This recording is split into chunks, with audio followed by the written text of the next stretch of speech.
What is up? That is awesome. I'm Autumn. I'm Fall. Oh, well, that's not true. I'm Fall. Get it? Yeah, I get it. Well, we have a super fun Sunday planned. Bennett, what's going on this Sunday? So, super fun Sunday, as she said. We have a game that everybody is going to play. And then I have a couple announcements about something that might be going on this weekend that y'all are not going to want to miss. And then my friend Matt Keeney will be up here for our one-off series together. Oh, yeah. But I think on that list, we have a game. A game? So Did we? I need everyone Did to we have a stand up game? because everyone A game? is playing this Everybody game. stand up. Yeah. Everybody, yeah, Grace, stand up. Get excited. No complaining. No complaining. Stand up. Everyone's got to play. Okay, so for this game, it is really simple. Can Very simple everyone game. raise one arm up? One arm. And then everyone raise two arms up. Two arms. And that is literally all you need to know for this game. And so no arms. basically, each time you're going to choose, do I want to raise one arm up or do I want to raise two arms up? And then it's going Or to no have like a arms. little wheel, and whatever it lands on, if it lands on what you're doing, you're out. One Does arm, that two make arms, sense? or no arms. Oh, no arms. No yes. arms is one of the options, yes. Yeah. So if it lands on what you're doing, you are out. All right. So We'll do a practice round. Yeah, Everybody, we'll everybody, practice raise round. their hands. What do they think it's gonna be? One arm, two arm, no arms. okay, right, can we let's get roll it, that Jack. wheel going? I got one arm. So if you had no arms up, you are out. You are out if you had But no arms That up. was a practice round. Practice so round. I don't know what y'all are sitting down That for. was a Come on, practice round. practice so round. Practice no, round. yeah, get back up. All but right. this is the real one. Real thing so right go here. Lock ahead in your and picks. Choose. Lock in your picks. Everybody going no hands or what? Let's lock in our picks, guys. All right, let's get it rolling. Two arms. If you are holding up two, If you have two arms, you are out. You are out. If you had two arms, you are out. Okay, let's Two get it going arms is again. out. Make a decision. Lock in our picks. We're going picks. I see Aaron's going no arms. Let's get that wheel going. Yeah. I got one arm. So Called it. everyone with Everybody with one arm, is sit going down. to be out. Everyone with one arm, sit down. Sit And down, by you the had way, one arm up. you guys are playing for front Oh, row very at good My Life gift. for your small Front group. row at My Life for your small group. Should have told y'all that beforehand. You might have tried harder. Oh, yeah. Okay, choose again. We're going to get that Lock in wheel our going. picks. Lock in our picks. Come on, Luke. What are you picking? Two arms. I got you. Two arms. Hey, can't win them all, man. Go ahead and sit Can't down. win them all. You got two arms up. All right. Now here's what we're gonna do. If you pick. Say you pick one arm, it lands on one arm. You are in, and if you didn't pick one arm, you're out. All right?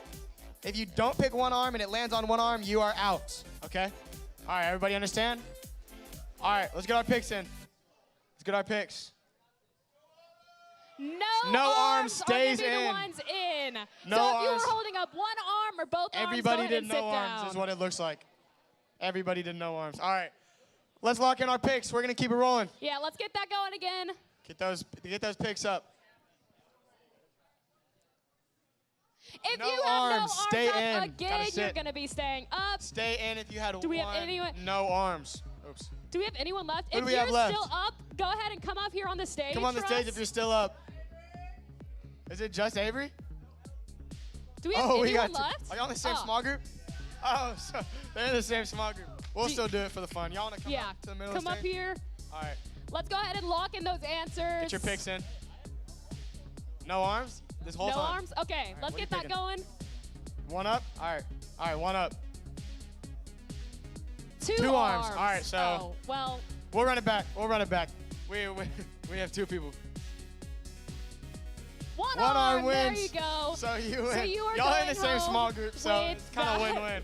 But y'all got front row. front row at My Life. Kind of mad at my sophomores. We didn't get that. Tian, you should have did better. Yeah. All right. You know, I feel kind of bad for y'all, so y'all want to play again? Do y'all want to play again? Do Yeah, y'all want to stand play up. again or no? And just in case this is more I of an still can't incentive- hear you. Do you want to play the game again? Okay, we're going to Okay, play again. stand Everybody up. stand up. We're going back to if it lands on you, you're out. Just in case this is more of an incentive, If you're it getting lands two on you, you're Chick-fil-A out. gift cards if Two you win Chick-fil-A this gift one. cards, not one, but two. If you want to share, do that, or So you can let's keep go it to ahead yourself. and get that timer going. Lock in your picks. Lock in your picks. No arms is out. If you had no arms up, go ahead and sit down for me. Go ahead and sit down for me. Okay, people that are still in, make your pick. 1, 2, no arms. I got one arm. One arm Every time. is out. Every if time you have I one pick it. arm up, go ahead and Every take time I a pick it. seat. That is a bummer. One arm, take a seat. All right, lock in your picks. We're fast rolling out here. Lock in your picks. Let's get it going. If you have no arms, go up, ahead and you're sit gonna go ahead down. and sit Again. down. No arms, just having some bad luck out here, except for Avery. Except for Avery. Let's All right, go picks up, ahead. guys. Y'all know how to do this. Come on. Picks up. Two Two arms. Go ahead and If you got take 2 arms, a go ahead and sit seat. down.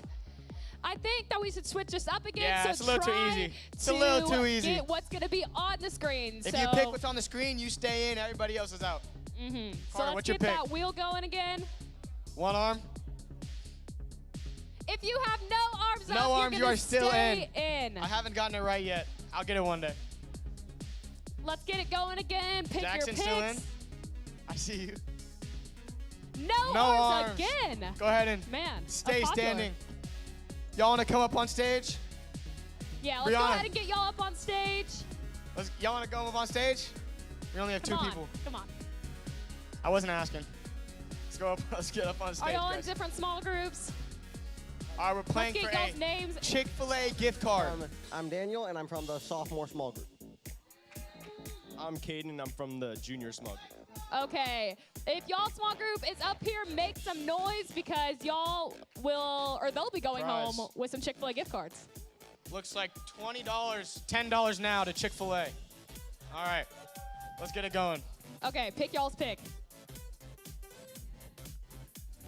And 2 arms wins. is our winner. $20 to Chick-fil-A. I There like that. you go. Great job, everyone who Now- participated. Like I said, something might be happening this weekend. Does anybody know? I don't know. What is What's happening? going on this weekend? Carson, what's going on this weekend? My Yeah. Life. Say it for the people in the back. My Life is this weekend. Today is the last day to register. You are not going to want to miss this. We're signed Oh, up. no. People in your small group are signed up. It is going to be a blast. You do not want to miss it. You want to be there. Take a look at this video, and we'll be right back up. There's no doubt that every single one of us desires to have memories and experiences that will last a lifetime. But we all know that the best memories we have are the ones that we share with others. That's why InsideOut has created an entire weekend where high school students not only can have a ton of fun, but create lifelong friendships and memories as well. This is what we call the best weekend of the year. My Life Weekend is InsideOut's small group based local weekend retreat happening January 14th through the 16th of 2022. This is an incredible weekend filled with great sessions with live music, giveaways, and practical teaching, as well as an entire weekend devoted to the growth and connecting of small groups. If you want to learn more information, you can go to mpaustin.com/mylife, where you can also register as soon as possible. We can't wait for you and your friends to be a part of the best weekend of the year.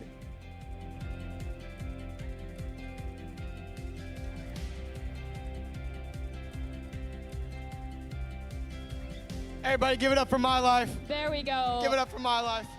January, If you've been before, you know how much fun it is. January 14th through the 16th, this will be happening. So next weekend. So if you're not already signed up, this is the last night to Last sign day. up. Last Tien over here told me he night. was signing up. It is the last day. All And right. if you are signed up, go ahead and invite all your friends because it's going to make it that much Invite more fun. everybody. Last day to sign up. I can't say it enough. Sign up tonight. Be there this weekend. Oh, yeah. Take a look at this video. Matt King will be right up.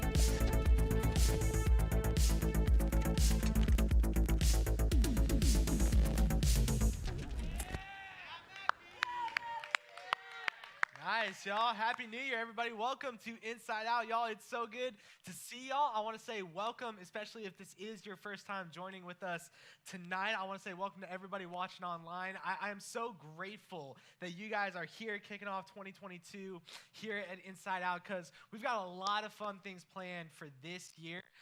They just mentioned it. It's happening next weekend, My Life Weekend. Make some noise if you're excited for My Life. It's going to be awesome. It's going to be great. Like they said, if you're not signed up, sign up as soon as possible. It's going to be amazing. And as we're preparing for My Life starting next weekend, I just thought it would be the right time to talk about my life. You know, if you've been coming a while, you probably see me up here every once in a while, and I share a little bit about myself here and there, but I think today is a perfect opportunity to just let you guys know of my story, who I am, how I got here on this stage right here today. I've shared this before, but I was born in California. Anybody else born in California? A couple of you guys, few, everybody else is Texas. I'm Texas forever now. I love Texas so much, way more than California. But I was born in Los Angeles, okay, lived there for the first 8 years of my life, and I kind of had a normal childhood. I was involved in sports. I had some friends at school, and it was fun. Our school was actually just like outside, like, you know, kind of how these like buildings that there's not one school together. It was just these separate buildings. That was our entire school. And so one class was over here, and then you had to walk outside to this building over there, and it was just insane. Definitely really different than the schools are here. But I had like a normal childhood. I was involved in a lot of things, and when I was 8 years old, my mom and dad, they sat me down and they told me that we were moving to Texas because of my dad's job. How many of you guys are originally from out of state? Raise your hand. Like, you were born in a different state. Okay, all of you, you know, half you guys. Okay, cool. So when you're that young, when you're like 8 years old and your parents tell you that you're moving to a different state for good, like permanently, it doesn't necessarily hit you in that moment. It feels like just like an extended vacation, and this vacation for me has been going on for about 15 years. So like, it's one of those things when you're a kid, you can't really register the significance of moving to a completely different state. And when I got here to Texas, I was immediately like, man, everything is different here. First off, about 15 years ago, not everything was built. So 1890 Ranch wasn't a thing. Lakeline Mall wasn't, like, all these things weren't really built the way they are built now. And so, one, I was just like, man, it feels like we're moving to a ghost town. Like, I literally see horses next to me. Like, this is insane, right? And it was one of those things where I was here and going to this school, this new elementary school. I went to Rutledge. Anybody else go to Rutledge here? Okay, one person, let's go. It's just you and I. But I went to Rutledge, and it was one of those things where I was immediately, for lack of a better term, I was just uncomfortable. Like, I didn't have any friends. School was a little bit different, and it was kind of hard, and it was weird. And I was just a little bit uncomfortable where I was.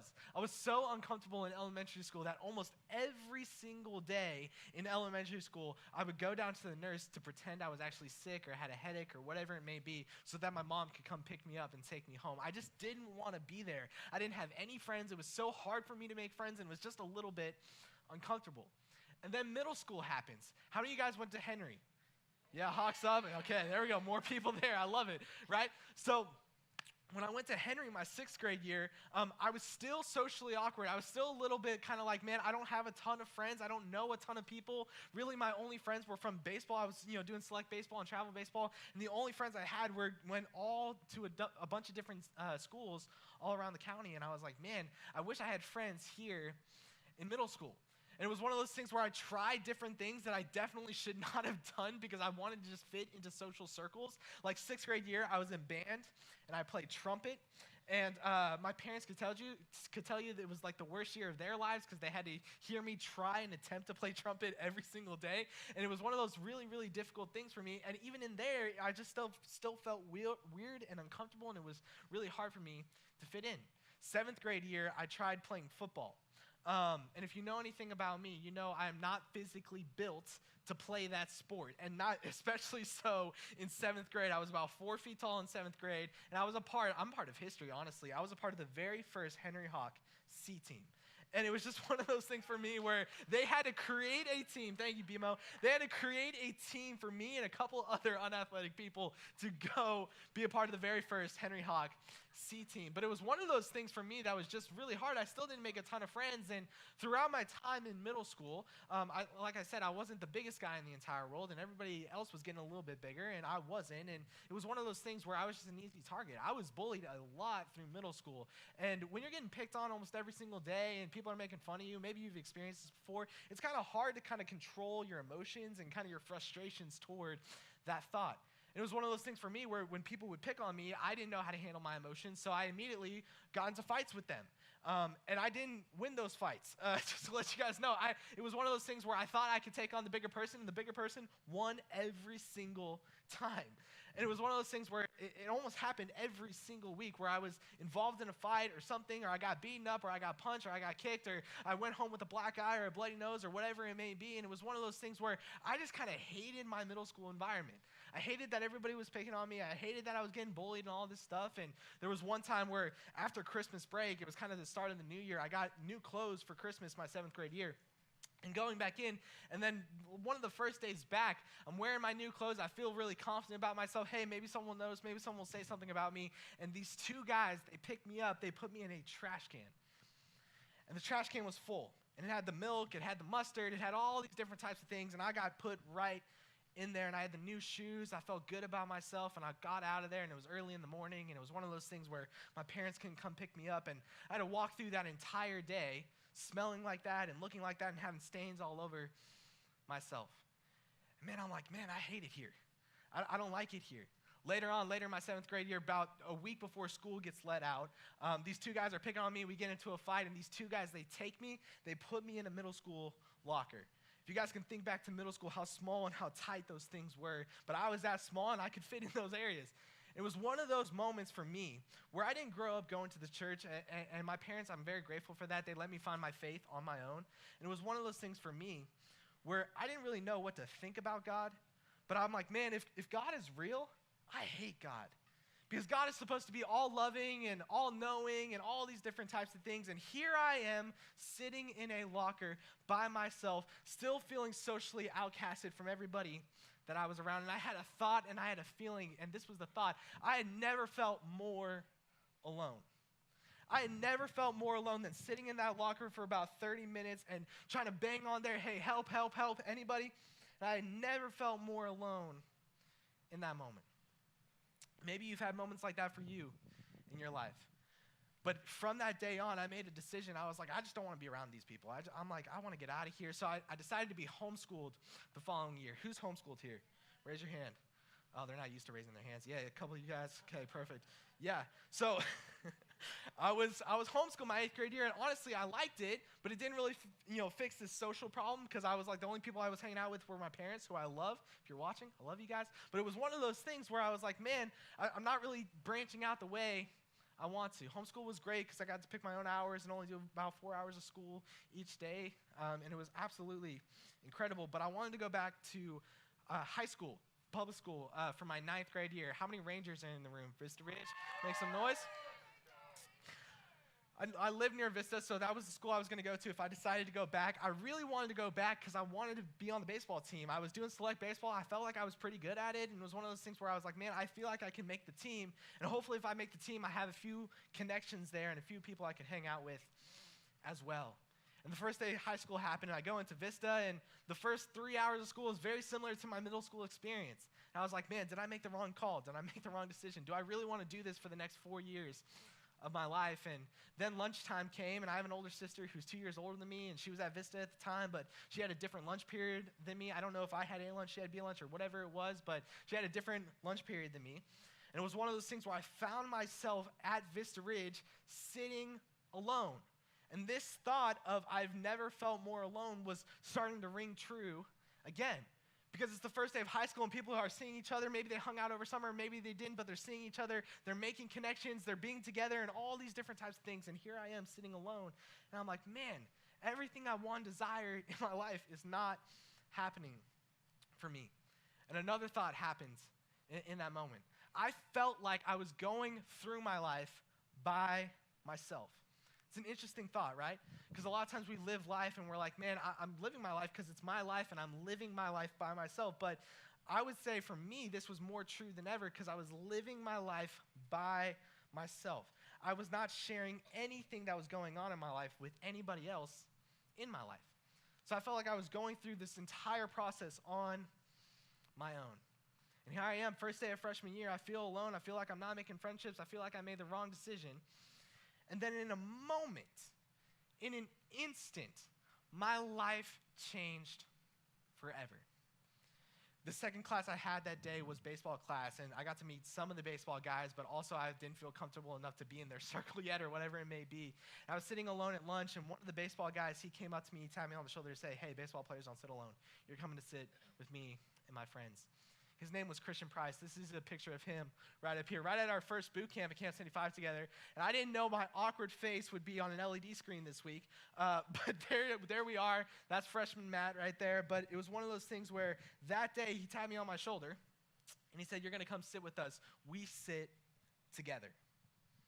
We sit together. From that moment on, me and Christian did everything together. We started studying together, even though our grades didn't really reflect that. We started hanging out together every night, every Saturday night, going over to each other's houses, playing video games, doing all those different types of things. He was the very first person to invite me to church. I didn't grow up going to church. I walk into this church for the very first time. Before I sit down at a seat, I'm already helping set up. And it was in an elementary school. I'd never seen it in elementary school before, and it was in an elementary school, and we're setting up these, pipe and drape and curtains and all these different types of things, and I sit down, and the music, my thought of church music was, oh my gosh, there are robes and a choir and all these different types of things. But then when I saw a guitar and I saw drums, and I'm like, man, this place is insane. And then I saw the pastor walk out. I saw the pastor walk out in jeans, and I'm like, what? I've never heard of that before. And the pastor, his hair was almost touching the ceiling. It was absolutely insane. And it blew out my expectations of what church could actually be like. That place was North Point, and it was in Parkside Church. Christian was the very first person to ever invite me to InsideOut. And guys, when I tell you my social anxiety, my fears of walking into a place with people my age and people who knew me from school, and what are they going to think about me? Am I going to be accepted? Am I going to be liked? I'm not sure I believe everything that they believe, but I'm going to go. He said, no, we're going to go together.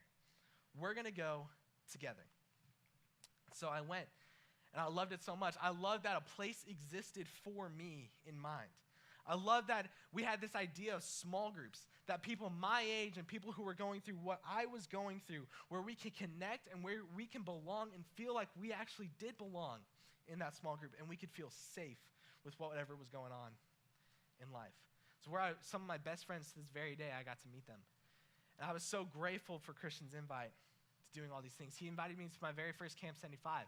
And it was at this moment when this picture was taken during this week where I understood for the very first time that not only is God real, but God genuinely cares about me individually, and he cares about the person next to me individually as well. And he loves me so much, and he loves you so much that he sent Jesus into the world so that we could have a relationship with him. It was because of that overwhelming love that I felt that I placed my trust in Jesus. And every time that Christian invited me to do something, he always had the phrase of, we're going to go do this together. And we're going to go experience life together. And because of that, my life has been forever changed. And even to the point where when we went to college and we kind of went our separate ways, and he was doing his own thing and I was doing my own thing, and I started getting more involved in the church and all these different types of things. We had weekly calls. We had all these different types of things where we're still going to do, even if we're not in the same physical space, we're still going to do life together. Ultimately to the point where here we are now, 2021, he's my roommate. Like, we are actually living together now, and we are doing life together like we were when we were 14 years old. Now, why do I share that for the very first Inside Out of the year? I want to share this very simple principle with all of us today. This idea of doing life together catapulted my life to places I never thought it would go. Now, maybe you're like me, and especially me in high school, where I was like, I don't want to do anything. I feel socially awkward. I feel like, man, it's going to be hard for me to fit in. It's going to be hard for me to do all these different types of things. And I had somebody in my life say, no, we're going to go do this together. That idea of doing life with somebody else catapulted my life, propelled my life into places I never thought it would go. And the reason I share that and the reason I share my story with you guys today is because when it comes to Inside Out, when it comes to what you guys are doing this year, and anytime the calendar hits January 1, there's a question that we all have to face. There's a question that maybe pops up in your mind. Maybe you've already answered it. Maybe it's something that you actually think about from time to time. But anytime there's a new year, it brings the question of, what do I want to do differently this year? How many of you guys, show of hands, do goals, resolutions, words? Anybody do any of that? Yeah, it feels like it's becoming less relevant the older I get. But it's one of those things where if you do it, I think that's fantastic. But even if you don't specifically set out of, these are the things I'm going to try to accomplish this year, this question is still true of anytime the calendar hits January 1, you have the opportunity to ask yourself this question of, what do I want to do differently this year? What happened in 2021 that I want to change for 2022? And the reason why I'm sharing all this today is because today, regardless of however you walked in here, regardless if you would consider yourself a follower of Jesus or not, today I want you to commit to one thing this year. I want you to commit to one simple idea this year. Regardless of the highs that you experience, regardless of the lows that you experience, regardless of anything that happens in your life to you, I want you to say to yourself, and I want you to make a promise to yourself and commit one thing in your life. And the reason why I say commit to this thing is because regardless of what happens, you are going to put this at the forefront of your mind. That regardless of whatever happens, I'm committing and I'm promising I'm going to do this year. And if you actually commit with it and follow through with it, I promise you your life will become better. Your friendships will become better. If you're dating someone, your dating relationships will become better. Your life, your leadership, everybody in here has the potential to be an incredible leader in the community. Your leadership will become better this year if you commit to this one thing. And this is the simple idea, it's the simple principle, it's what we've been talking about the last couple minutes. I want you to commit to doing life together this year. I want you to commit to doing life together this year. Here's what I mean by this. I want you to experience all the good, all the bad, all the tears, all the laughs, all the moments with people around you this year. I don't know what last year looked like for you. I don't know what your life has looked like, but it is so common for us. It's kind of in our nature, it's kind of in our DNA to not want to do life together, to kind of try to figure out life on our own, by ourselves, trying to figure it all out on our own. It's not even necessarily that we feel alone or feel like we're doing our life by ourselves, but sometimes in the moments when we need to share that celebration with someone else, when we need to share what's really going on in our heart and something that feels like we're carrying a burden, feels like we're carrying a weight, sometimes when we need to do that, sometimes our pride gets in the way of us actually having a connected life. I don't know if you guys are like me in any way, shape, or form, but for me, I consider myself a pretty prideful person. I don't know if it's the way I grew up. I don't know if it has anything to do with my story of like, man, I've got to figure this all out on my own. I don't need anybody's help. I don't need anybody to kind of speak truth into my life, or I'll just do my life on my own. Because for me, pride made me feel like a burden. I don't know if this is just true for you, but pride makes us feel like a burden sometimes. I don't know if you guys have ever caught yourself saying these small little statements to yourself, but over time, this is our pride talking. And it kind of disconnects us. It kind of makes us get in the way. It gets in the way of us having a connected life. Maybe you say a sentence like this of, I've got this. I've got this.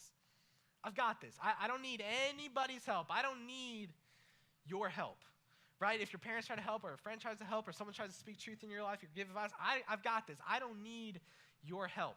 Even if it's something as small as studying for a test, or maybe, kind of studying together, whatever it may be, I don't need it. I got this. Or how about this one? This is the one that all of us use all the time. How about this one? I'm fine. I'm fine. Even the moments when we really are fine, sometimes we just need somebody to ask, hey, are you okay? Are you going through something that's difficult? Are you going through something that's hard? And a lot of times our pride is talking, and sometimes we're just like, I'm fine. Because we don't want to burden anybody with our experiences. We don't want to burden anybody with our emotions. And this is just common for us. But in the moments when you're really not fine, in the moments when you're really going through something that's difficult, how amazing. Imagine your life if you had somebody you could go through that and speak and talk together, talk through that with. Imagine what your life would look like. I want you to experience all the good, all the bad, all the memories, all the laughs together. Because regardless if you're a Christian or not, you know this, you weren't created to do life alone.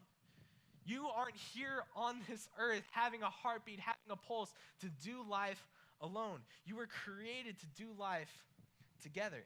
If you are a Christian, this is our creation story. From the beginning of time, God said this. The Lord God said, it is not good for man to be alone. It is not good for you to be alone. To kind of hit this point a little bit harder, there's a book in the Old Testament, it's called Ecclesiastes. It's a little bit difficult to say, but Solomon actually writes Ecclesiastes. And if you know anything about Solomon, he is widely considered one of the wisest and wealthiest people who has ever walked the face of the earth. Like Elon Musk, Jeff Bezos, they're wealthy now, but Solomon back then, thousands and thousands and thousands of years ago, was an incredibly wealthy dude. And he actually writes a few things in the Old Testament that are so wise, not only for back then, but if you were to open up the Old Testament and open up things like Proverbs or open up things like Ecclesiastes, you will start to get wisdom in your life that can apply to your life today. So I encourage you guys to do that. If you were to read Ecclesiastes, the beginning of it is actually a little bit depressing because, I don't know, Solomon's on his soapbox and he's like, man, everything is meaningless, everything under the sun, what we're chasing after, it's like chasing after the wind, all these different types of things. But there is a point in Ecclesiastes that is so fascinating. And when you guys hear it firsthand, you're going to be like, yeah, of course, that makes a ton of sense. Here's what he says in Ecclesiastes 4. He says, 2 are better than 1. You guys know this truth. 2 tacos are always better than 1, right? 2 is always better than 1. Doing life together is way better than doing life alone. And I'm not teaching anybody anything different there. You guys know that 2 are better than 1 because they have good return for their labor. But pity anyone who falls and has no one to help them up. Now, in our culture today, when you hear the word pity, you might have a couple things that come to your mind. But back then, the point that Solomon is trying to make when he uses the word pity is this. Pity means sorrow felt for another's suffering or misfortune, compassion and sympathy, right? So Solomon is saying, hey, have compassion for anybody you see doing life alone. Have compassion for your friends who say, I'm fine. Have compassion for the people who are choosing to walk through life alone, or maybe not choosing to walk through life alone, but this is just based off their circumstances and based off their story. They are walking through life alone. Have compassion for them. Based off this point, hearing this message of what I've said so far, you may fall, depending on where your life circumstances and where you are right now, you may fall in one of 2 camps. The first camp and how this message might hit you is that you personally feel alone. You personally feel like you've been going through your life by yourself. You feel like you don't have a safe, trusted friend that you can talk to and share real things with. You feel like, man, I'm struggling with this addiction. Guys, maybe I'm struggling with pornography. I'm struggling with all these different types of things, and you feel like you can't talk to somebody about it. That might be one of the ways that you might feel alone. Maybe you feel like you don't have people who know you for who you really are. When you come to my life next week, if you were to sign up tonight, that's exactly what we're going to be talking about next weekend. That might be one camp you feel like you're in. You might feel desperately alone. Or maybe you're in the second camp. Maybe you're in the second camp. You have the ability to have compassion for someone who is alone. Maybe you're going into the new year with a great friend group, great small group, great people around you that you're like, man, I feel like the people around me, they support me. They know me for who I am. I feel like I can share all the good, all the bad. I can share tears with them. I can share laughs with them. I feel like I know these people and they know me. Maybe you feel like that right now. It is our job. It is our responsibility. And if you're a Christian in the room, I would say this is not a suggestion. It is our responsibility to go and see people who might feel alone and to bring them in. to go see people who might be walking through life by themselves and be like, no, we're going to do life together. The same thing Christian said to me, we're going to do life together no matter what. We're going to share all the highs, we're going to share all the lows, we're going to share everything we can together because that's what we're called to do. And you weren't created and I wasn't created to do life alone. And so whatever camp you may fall in, this idea of doing life together, what if we committed to this year? And said, no matter what happens, no matter how loud my pride might be, I'm going to invite other people into my life, and I'm going to go out and I'm going to seek people who might feel alone. What would your life look like if that was the case? See, for me personally, take this for what it's worth. This is my personal opinion. This might be your best year yet if you choose and commit to not walk through life alone. Up to this point, this really might be your best year yet. If you're like, you know what, I'm going to make it a point in my life, and I'm going to commit to walk through life together with my small group, with my friends, with people I trust, with people I care about, and people I may not know yet who may feel alone, but I'm going to invite them in, and we're going to get to know each other, and we're going to do life together. See, this might be hard practically, so for the next couple minutes, I just want to talk practically on what this might look like in your life and how do we actually walk through life together. The first way, and maybe you've heard this term before, is maybe it's time for you to have an accountability partner. An accountability partner. This is a safe, trusted person in your life. This is so important that it's a safe person that you can share everything with. Not just like little jokes on the side and texting back and forth, but you share everything with. Your deepest insecurities, your most rampant addictions, the things that you feel like, man, if I could just stop, I feel like I'm feeling so much shame, I'm feeling so much guilt because I keep doing this one thing that I said I would never do, but I keep doing it. This person, if they're safe and they're trusted, this would be the person that you go to say, hey, I just did this. I'm doing this. Let's have an accountability together. This is a person that can help you in your faith as well. But it's a person that you share everything with, and vice versa, they share everything with you. That's maybe the first thing. I have an accountability partner in my life that I share everything with. All my addictions, all the things that I struggle with, all the things that are hard for me, my pride, my ego, all the things that I feel like I feel like I'm going through my life by myself, I talk to him about that. And he shares and he reflects some things on the other side of me, and vice versa. He says, hey, what do you see on the other side of me? What's it like to be on the other side of me? And I share the same things back to him. That's the first thing, accountability partner. The second, more practically, just be consistent at InsideOut. You know, I am so grateful, and I'm not just saying this because I'm the InsideOut director, but I'm saying this because I have a heart and I have a care for students in our community. And I have personally been changed by what has happened here at InsideOut in this community over the last couple of years. But when we decide to commit to be consistent with a group of people, a small group who cares about you, regardless of whatever you're going through, whatever you're bringing into the group, they care about you and they unconditionally love you the same way God through Christ unconditionally loved you. When you have a place every single Sunday you can go to and you can say, hey, I trust these people. This is where I can belong. I don't know if I believe everything that they believe. I don't believe everything that Matt says on stage. That's totally fine. Disagree. This is a perfect place to disagree, have questions, to grow in your faith if you decide to grow in your faith, to grow in your leadership if you want to grow in your leadership. And it's a place to do life together where you can look back at the end of senior year. You can look back in high school and be like, man, I am so grateful I devoted my time to InsideOut, because I grew together with those people. And last but certainly not least, we've been talking about it all night. If you haven't yet, sign up for My Life. Do it. I promise you, you will not regret it. It is not only the best weekend of the year, but it's an opportunity to take next steps in your relationships with others, as well as your relationship with God. So if you haven't yet, if you're on the fence, if there's any barrier whatsoever for you signing up, come talk to me, come talk to your leaders. We'll get you signed up. We want you guys there because it is a weekend to do life together with everybody. If the last 2 years, guys, have taught us anything, it's that life is uncertain. You're going to experience things. You may not know what tomorrow holds. You may not know what next month holds, what the rest of the year might hold for you. You might have ambitions for what you want this year, and maybe none of those happen to you.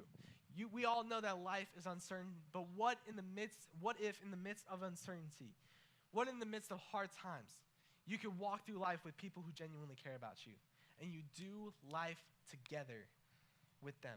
and you experience the emotions and you experience those things together, and you're not isolated on an island by yourself. What would your life look like if that was the case?